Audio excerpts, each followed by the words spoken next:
안녕하세요, 궤도입니다. 우리 모두가 숨쉬듯이 과학 속에 살고 있지만 이 모든 걸 가능하게 한 사람들에 대해선 거의 생각해 본 적이 없죠. 나의 두 번째 교과서, 과학. 이번 시즌에는 세상을 바꾼 과학자들과 함께하고 있는데요. 오늘은 21세기를 이야기할 때 빠질 수 없는 것. 뭐죠? 바로 컴퓨터에 대한 이야기를 해보려고 합니다.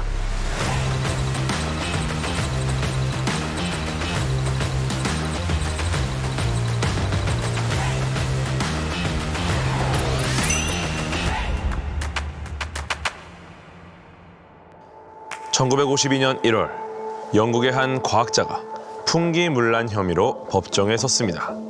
남자의 죄목은 자기보다 20살 가까이 어린 상대와 애정 행각을 벌였다는 거였는데요. 문제는 그 상대가 동성이었다는 겁니다. 이때가 1952년이었다는 걸 감안하셔야 돼요. 당시 영국에서 동성애는 2년 이하의 징역에 해당하는 범죄 행위였습니다. 뛰어난 업적을 남겼던 이 과학자에게 판사는 마치 선처를 해주듯이 제안을 합니다. 감옥에 가겠습니까? 아니면 성욕을 억제하는 호르몬 주사를 1년간 맞겠습니까? 저라면 차라리 감옥에 갈 텐데 이 40대의 과학자는 다른 선택을 합니다. 과학적 거세를 선택한 거예요. 자신이 하던 연구를 이어나가기 위해서였죠.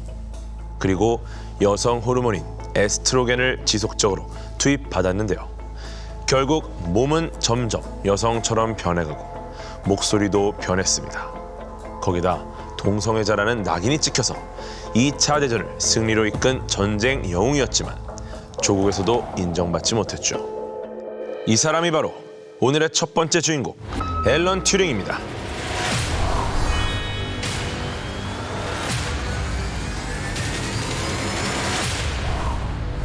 앨런 튜링은 영화 주인공이 되고도 남는 파란만장한 인생을 살았는데요. 실제로 영화도 나왔습니다. 이미테이션 게임이라는 영화 아시죠? 잘생김을 연기하는 배우 우리 베네딕트 형님이 튜링 역을 맡아서 열연을 펼쳤는데요.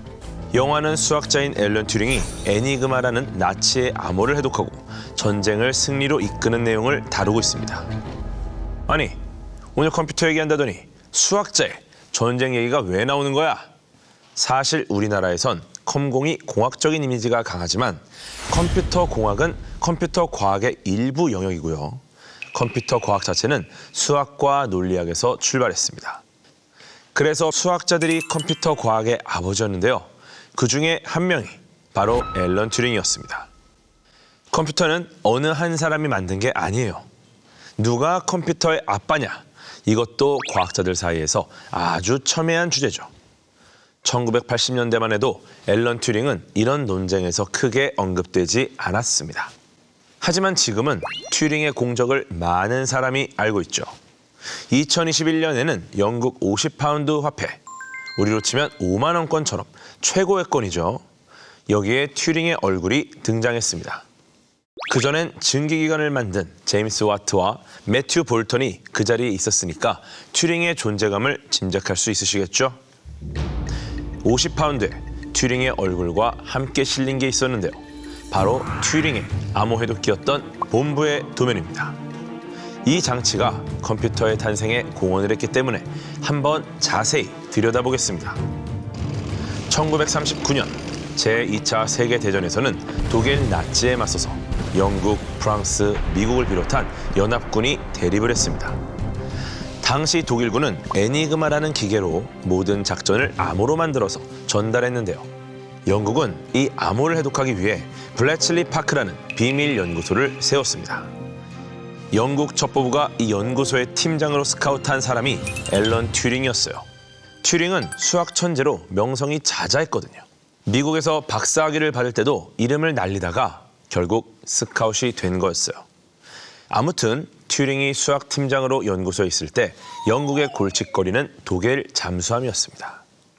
이 잠수함 때문에 영국군 피해가 막대했거든요. 그래서 튜링에게 주어진 임무는 독일 잠수함과 독일군이 주고받는 암호를 푸는 거였습니다. 당시 독일이 썼던 암호 기계는 애니그마라는 기계였는데요. 문장을 치면 그걸 다른 알파벳 암호로 바꿔줬습니다. 예를 들어서 tree라고 입력하면 그거에 대응되는 알파벳 XEWW가 나오는 식인데요. 이렇게 만든 암호의 경우의 수가 1해가 넘었습니다. 1해가 얼마나 큰 수냐면요. 만약 돈으로 1해 원을 대한민국 국민 5천만 명에게 나눠준다면 한 사람이 받는 돈이 무려 2조 원입니다. 어마어마하죠.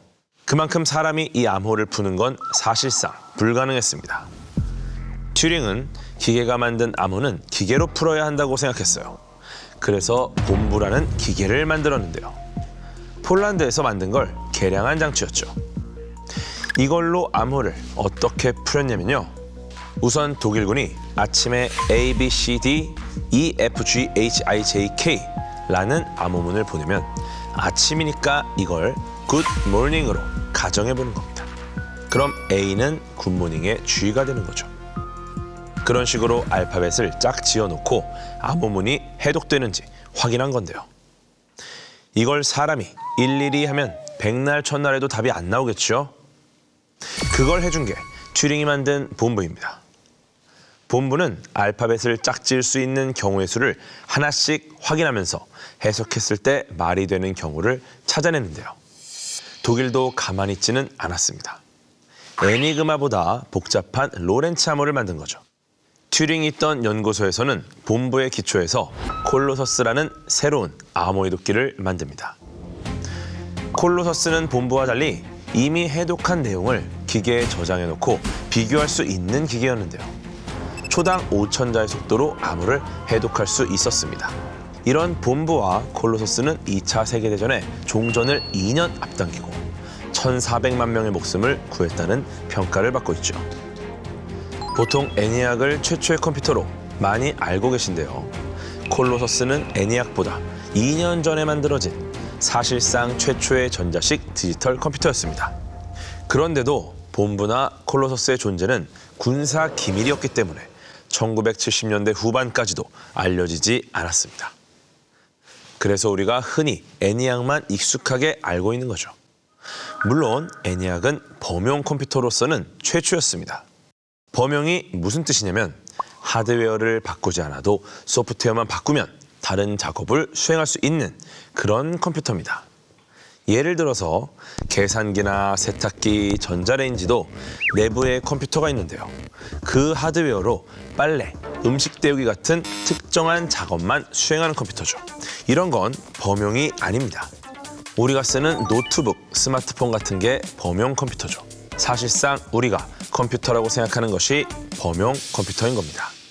우리가 오늘 컴퓨터를 이야기하면서 튜링을 소개하는 이유, 튜링이 컴퓨터의 아버지로 불리는 아주 핵심적인 이유도 바로 튜링이 이 범용 컴퓨터라는 개념을 처음 이론으로 제안한 사람이기 때문입니다. 제2차 세계대전이 터지기 전 튜링은 미국 프린스턴 대학에서 박사과정을 밟고 있었는데요.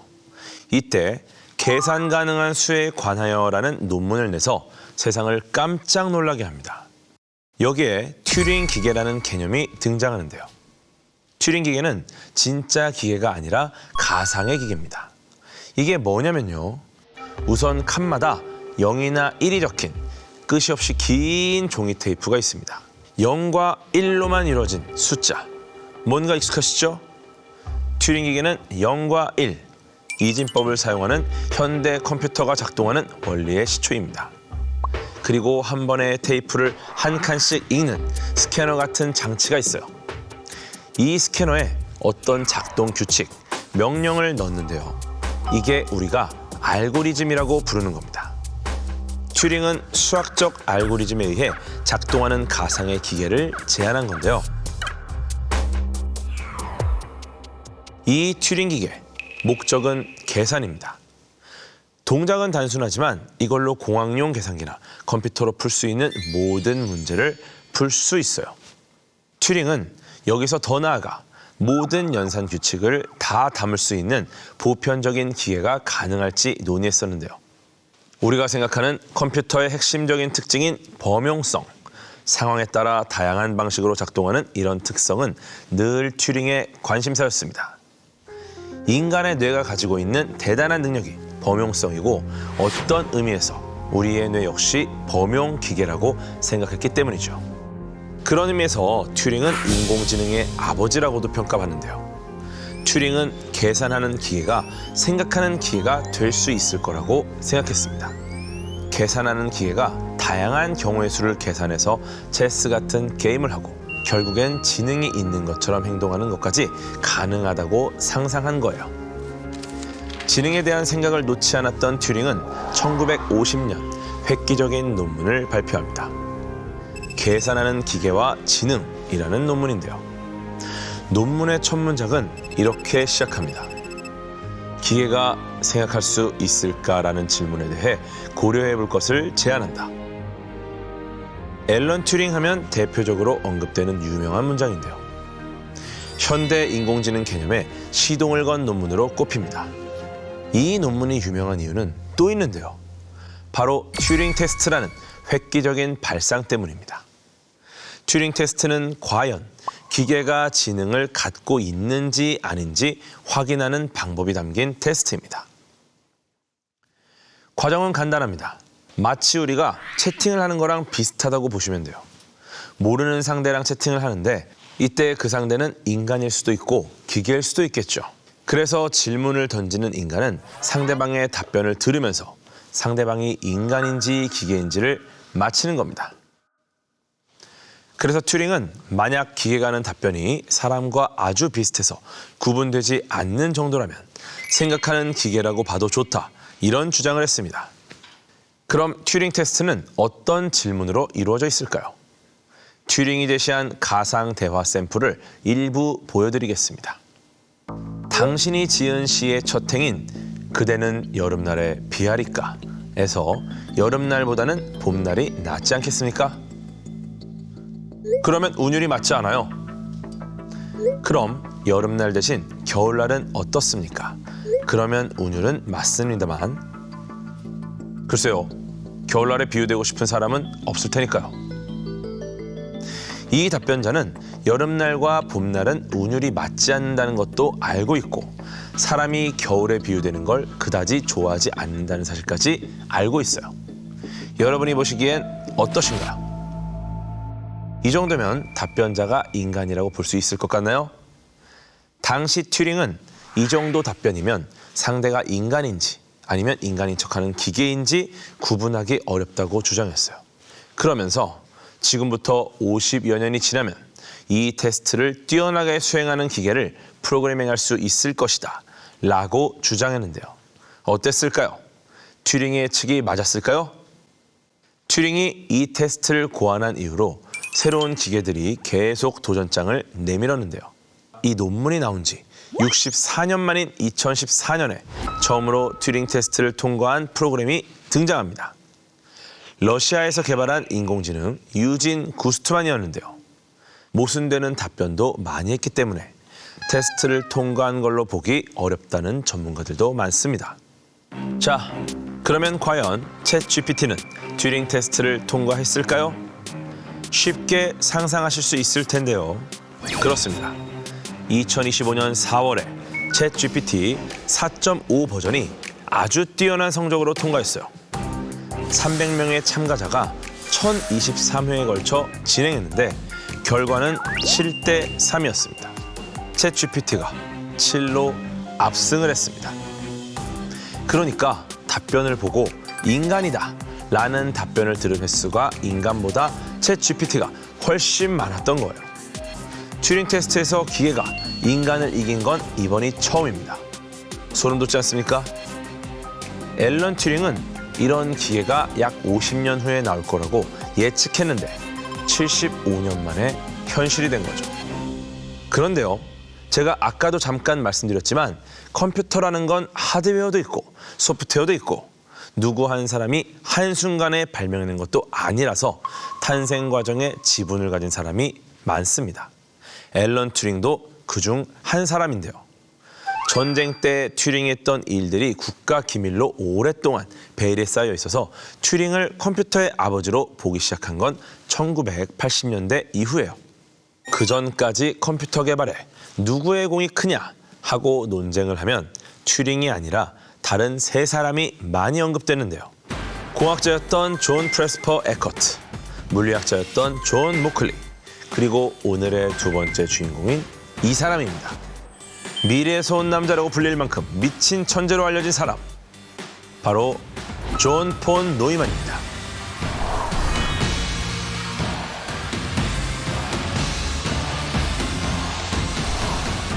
당대 최고의 수학자이자 프린스턴 대학교의 교수이기도 했던 폰 노이만. 아인슈타인과 자주 비교되는 엄청난 천재입니다. 수학, 컴퓨터과학, 양자역학, 경제학 같은 다양한 영역에서 혁혁한 업적을 남겨서 21세기를 설계한 남자다. 이런 평가를 받기도 해요. 폰 노이만은 앨런 튜링보다 9년 먼저 헝가리에서 태어났는데요. 네로라 하는 과학자들도 폰 노이만이 천재라는 데는 이견이 없었습니다. 이름부터 귀족적인 폰 노이만은 아주 부유한 유대인 가정 출신인데요. 6살에는 8자리 숫자의 곱셈을 무려 암산으로 할 수 있었고 8살 때는 미적분을 할 수 있었습니다. 거기다 고등학교를 졸업하자마자 대학 3개를 동시에 다녔고요. 19살에 박사 논문을 썼습니다. 언어는 간단하게 7개 국어 정도 했다고요. 이런 거 말고도 입이 아플 정도로 천재적인 이야기가 많은데요. 그중에 유명한 건 28살에 양자역학의 수학적 기초라는 논문을 내서 수학계를 발칵 뒤집었다는 겁니다. 재밌는 건 폰 노이만의 이 양자역학 논문을 읽었던 한 소년이 있었는데요. 그게 바로 앨런 튜링입니다. 튜링은 그 논문을 읽고 너무 재밌고 술술 잘 익혔다. 하나도 어렵지 않았다. 이런 말을 어머니한테 썼다고 합니다. 네, 그들만이 사는 세상이죠. 이렇게 젊을 때부터 최고의 수학자로 널리 알려진 폰 노이만은 미국 프린스턴 고등연구소에 교수로 가게 됩니다. 유럽에 비해 수학과 과학 발전이 뒤처졌던 미국이 당대 최고의 학자들을 다 여기로 땡겨왔거든요. 이 중에 아인슈타인도 있었는데요. 당시 29살이었던 폰 노이만은 교수 중에 최연소였습니다. 노이만의 동료들은 여기 모인 천재들 중에 노이만이 그 누구보다도 머리 회전이 빨랐다라고 평가했는데요. 연예인들의 연예인이라는 말 있잖아요. 폰 노이만은 천재들의 천재였던 거죠. 폰 노이만과 앨런 튜링이 처음 만난 것도 이 시기였는데요. 튜링은 프린스턴 대학에서 박사학위를 받았거든요. 이때 노이만이 튜링 기계 논문을 보고 야, 이 녀석 쓸만한데 싶었던 거죠. 그래서 튜링한테 내 조교 좀 해줘. 연봉 많이 줄게. 제안을 합니다. 근데 튜링이 거절하죠. 튜링은 미국이 아닌 조국 영국에서 연구활동을 지속하는데요. 둘은 그 후로도 서로의 논문을 보고 각자 연구하는데 꽤나 영향을 받았습니다. 자, 이제 폰 노이만이 왜 컴퓨터가 태어나는데 큰 역할을 했는지 이야기를 해야 되는데 아까도 말씀드렸지만 폰 노이만이 세운 업적이 이것저것 너무 많아요. 여러분, 경제학에서 쓰는 게임 이론이라는 말 많이들 들어보셨죠? 폰 노이만이 바로 게임 이론을 최초로 만든 사람입니다. 게임 이론은 게임에서 최대의 결과물을 얻으려면 어떤 전략을 써야 하는지 수학적으로 체계화한 건데요. 여기서 게임이란 건 국가 간 외교부터 기업 간의 경쟁, 정치권의 협상, 그리고 우리 일상에서 벌어지는 모든 협상까지 해당됩니다. 폰 노이만이 주로 연구한 건 2인 제로섬 게임이었는데요. 제로섬 게임은 한 참가자가 이득을 보면 다른 참가자는 똑같은 양의 손해를 보는 게임입니다. 합이 제로다. 제로섬. 폰 노이만은 제로섬 게임에서 어떤 전략을 짜야 유리한지 수학적으로 증명했는데요. 쉽게 말해서 케이크 하나를 잘라서 두 사람이 나눠서 갖는다고 생각해 볼게요. 한 사람이 케이크를 자르는 권한을 가지면 다른 한 사람은 잘린 케이크 조각을 먼저 가져가는 권한을 갖습니다. 그럼 이때 자르는 사람은 어떻게 하겠어요? 가져가는 사람이 선택하지 않을 만큼 작아 보이는 쪽을 가능한 크게 잘라야 합니다. 그래야 내가 나중에 이걸 가져갈 때 손실이 적잖아요. 가져가는 사람의 전략은 쉽습니다. 그냥 두 조각 중에서 큰 걸 신중하게 골라서 가져가면 되죠. 아니, 그냥 반을 정확하게 나누면 되잖아 싶으실 텐데 케이크의 경우에는 그게 가능하지만 실제 제로섬 게임에서는 그렇게 반으로 딱 나누는 게 가능하지 않은 복잡한 상황이 많아요. 그러니까 이걸 수학적으로 연구한 거죠. 지금 이런 게임 이론은 경제학뿐만 아니라 정치학부터 생물학까지 거의 모든 학문에 다 쓰이는데요. 제일 먼저 가치를 알아본 건 미국 군대였습니다. 냉전 시대에 미국과 소련이 핵전쟁을 벌일 때 미국이 핵폭탄 발사 단추를 언제 눌러야 할지를 결정하는데도 게임 이론이 중요한 전략을 제공했다고 하죠. 그래서 우리가 현대 과학자들을 이야기할 때도 전쟁 이야기가 빠지질 않는데요. 2차 대전과 뗄래야 뗄 수 없는 튜링처럼 폰 노이만도 전쟁의 중심에서 활동하게 됩니다. 유대인이었던 폰 노이만이 나치, 히틀러에 맞서서 이 전쟁을 적극 돕기로 결심한 거예요. 그래서 그 뒤로 전쟁에 관련된 연구를 많이 했습니다. 그 중에 중요한 게 바로 이 맨해튼 프로젝트인데요. 세계 최초로 핵무기를 개발하기 위한 미국의 비밀 프로젝트인 거 이제 많이들 아시죠?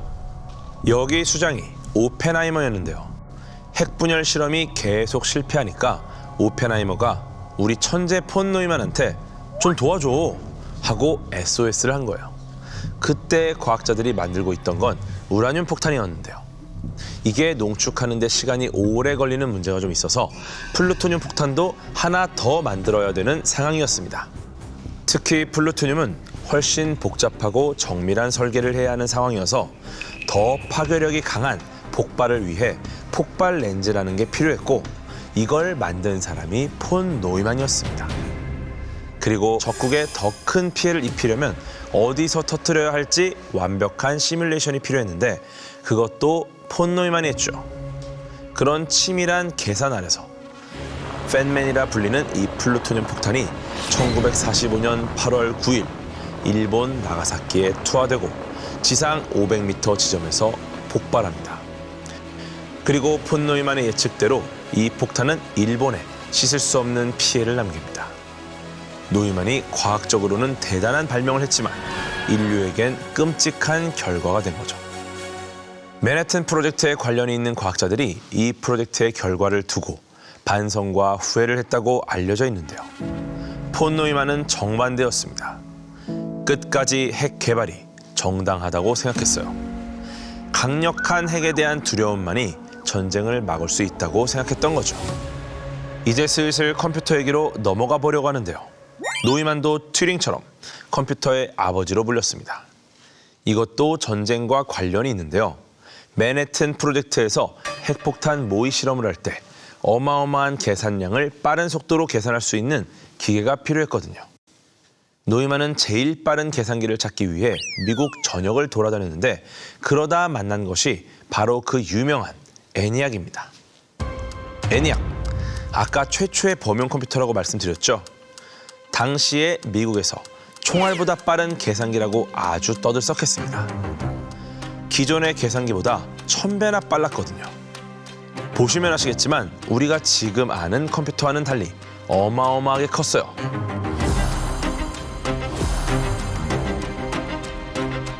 ENIAC 개발자들이 컴퓨터를 들고 다닌 게 아니라 컴퓨터 안에서 살았다고 말할 정도였죠. 하지만 ENIAC에도 치명적인 단점이 있었습니다. 덧셈을 하다, 뺄셈을 하기 위해서는 컴퓨터 배선을 사람이 매번 뽑아서 다시 끼워야 했던 거예요. 너무 불편하겠죠? 그래서 노이만은 이걸 해결하기 위해 프로그램 내장형 컴퓨터라는 걸 제안합니다. 단어가 복잡해 보이지만 어렵지 않아요. 우리가 아는 현대식 컴퓨터의 구조를 보면요. 키보드 같은 입력 장치가 있고요. 중앙 처리 장치인 CPU가 있고요. 출력 장치인 모니터가 있습니다. 그리고 중앙 처리 장치 옆에 기억 장치인 메모리가 있죠. 그런데 초기 컴퓨터들, ENIAC, 콜로서스 이런 애들은 메모리가 없었어요. 노이만이 한 건 CPU 옆에 메모리를 붙인 겁니다. 이렇게 하면 프로그램과 자료를 메모리에 저장해 놓았다가 명령에 따라 작업을 차례로 불러내서 처리할 수 있게 됩니다. 그러니까 노이만이 제안한 구조에서는 배선을 안 바꾸고 소프트웨어만 바꿔 끼우면 되는 거예요. 우리가 생각할 땐 당연한 거지만 그 당시엔 획기적인 생각이었습니다. 이런 구조를 폰 노이만 구조라고 하는데요. 지금 우리가 사용하는 컴퓨터와 스마트폰도 이 구조를 따르고 있습니다. 그리고 1949년에 폰 노이만은 이 새로운 구조로 에드박이라는 컴퓨터를 완성합니다. 새 컴퓨터의 획기적인 메모리 얼마였을까요? 5.6kB였습니다. 요즘 스마트폰 내장 메모리랑 비교하면 수억 배 차이가 나죠. 그래도 중요한 건 70년이 넘은 지금까지도 이런 방식의 컴퓨터가 사용되고 있다는 겁니다. 물론 폰 노이만 구조에도 단점은 있었습니다. 병목 현상이라고 하는 건데요. 중앙에서 아무리 데이터를 빨리 처리해도 메모리의 속도가 느리거나 데이터가 너무 많으면 전체적인 성능이 저하된다는 거였어요. 노이만은 이걸 해결하려고 계속 고민했지만 결국 죽을 때까지 해결하진 못했습니다. 요즘은 인공지능 때문에 처리해야 할 데이터량이 어마어마하게 늘어나고 있는데요. 다행히 이런 병목 현상을 줄일 수 있게 다른 구조를 가진 컴퓨터들이 등장하고 있습니다. 요즘 핫한 양자 컴퓨터도 그중 하나죠. 어쨌든 폰 노이만은 그 후로 컴퓨터 개발에 전력을 다하고 있던 IBM과 손을 잡게 됩니다. 그리고 1951년부터 고액의 연봉을 받으며 IBM에 컨설팅을 제공했고요. 덕분에 1960년대에 IBM은 전 세계 전자컴퓨터의 70%를 생산하는 초대형 기업으로 성장합니다. 그래서 IBM이 벌어들인 돈의 절반은 노이만한테 빚을 진 거나 다름없다. 이런 이야기도 있어요. 어쨌거나 날 때부터 부자였던 노이만은 살면서도 돈이 마를 날이 없었습니다. 인생이 플렉스 그 자체였는데요. 슈퍼카 수집이 취미여서 페라리, 포르쉐 같은 고급차가 여러 대 있었다고 합니다. 패션에도 관심이 많았는데 항상 고가의 투버튼 정장만 입고 다녔다고 해요. 노이만은 파티 광이었고 음담 패설도 좋아했고 여자도 좋아했습니다. 자세한 이야기는 EBS 품격에 맞게 생략하도록 하겠습니다. 그럼 이렇게 폰 노이만이 핵과 컴퓨터 분야에서 성공 가도를 달리는 동안 앨런 튜링은 어떻게 지내고 있었을까요? 튜링은 말년에는 기계가 아니라 갑자기 생물학 연구에 몰두합니다. 동물의 무늬에 나타나는 패턴을 수학적으로 설명하려고 했는데요. 예를 들면 호랑이, 얼룩말, 물고기의 무늬에 어떤 수학적 질서가 있다고 생각한 겁니다. 튜링은 이걸 1952년에 논문으로 발표했는데 당시에는 큰 관심을 얻지 못했어요. 그러다가 1970년대 튜링의 미분 방정식을 시뮬레이션하면 조개 껍데기나 열대어의 무늬를 재현할 수 있다는 게 밝혀집니다. 이렇게 수학으로 생물을 설명하는 분야를 지금은 수리생물학이라고 합니다. 그런 분야가 없던 시대에 튜링이 큰 기여를 하게 된 것이죠. 하지만 이 논문을 발표했던 해 튜링의 운명을 바꾸는 사건이 발생합니다. 바로 튜링이 동성애자라는 사실이 발각된 건데요. 제가 맨 처음에 그 시대 영국에서는 동성애가 불법이라고 말씀드렸었죠. 그때 튜링은 아놀드 머레이라는 20살 연하의 청년과 연인 관계였는데요. 둘의 관계가 멀어질 때쯤 튜링의 집에 도둑이 듭니다. 도둑의 정체는 황당하게도 머레이의 친구였는데요. 튜링이 사는 집이 좋아 보이니까 좀 털어보려고 한 거죠. 동성애를 들키지 않으려고 신고를 안 할 거라고 생각한 거예요. 하지만 튜링은 바로 신고를 해버립니다. 이 경찰 조사 과정에서 튜링에게 동성애 연인이 있었다는 사실이 밝혀져 버리고 경찰은 튜링을 풍기문란죄로 고발합니다. 그렇게 유죄 판결이 내려지죠. 앞에서 말씀드린 것처럼 튜링은 감옥에 가는 대신에 화학적 거세를 택합니다. 연구를 계속 하고 싶었거든요. 그 후 튜링은 호르몬 치료를 받으면서 신체적으로 여러 부작용을 겪습니다. 국가의 모든 기밀 업무에서도 배제가 됩니다. 뛰어난 학자였던 튜링의 명예가 바닥까지 떨어진 거죠. 튜링은 자신이 이룬 것들이 다 물거품이 됐다고 생각합니다. 그리고 2년 뒤 청산가리에 담근 사과를 베어먹고 스스로 세상을 등집니다. 고작 42살 때의 일이었어요. 튜링의 주변 사람들은 튜링의 죽음은 사고사라고 주장하기도 했는데요. 아직까지 뭐가 진실인지는 알 수 없습니다. 중요한 건 위대한 수학자의 인생이 너무 허망하게 일찍 끝나버렸다는 거죠. 튜링의 사과에서 영감을 받아서 애플의 로고가 만들어졌다는 이야기도 있었는데요. 애플은 이걸 공식적으로 부인했습니다. 그리고 튜링이 세상을 떠나고 한참이 지나고 영국인들은 튜링을 사면해달라는 운동을 펼칩니다. 결국 2014년 영국 여왕 엘리자베스 2세가 동성애로 유죄 판결을 받았던 튜링을 사면합니다. 사후 60년 만에 명예를 회복하게 된 건데요.